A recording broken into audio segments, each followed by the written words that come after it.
It started as an ordinary evening, the kind of quiet I had grown to appreciate when the boys were out. I was tidying up the kitchen, the sound of the dishwasher humming in the background, when my phone buzzed. I glanced at the screen and saw a message from John asking for a ride, saying he had injured his elbow.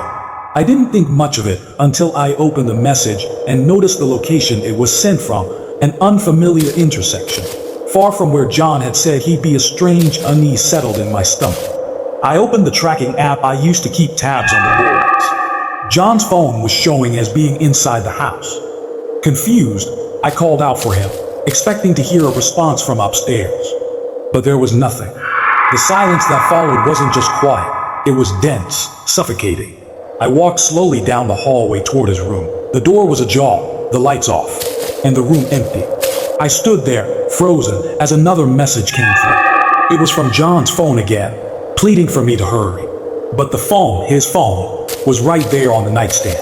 As I picked it up, more messages began flooding in, each more urgent and insistent than the last.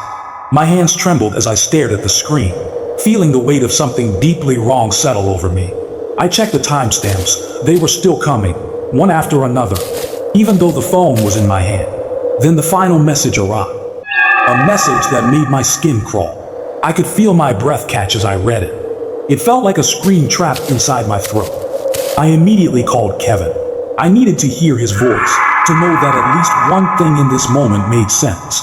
When he answered and casually confirmed that he was with John, my heart nearly stopped. If both of them were away from the house, both safe, both accounted for, then there could only be one explanation. Someone else was inside. Someone had been using John's phone. Someone is in my house.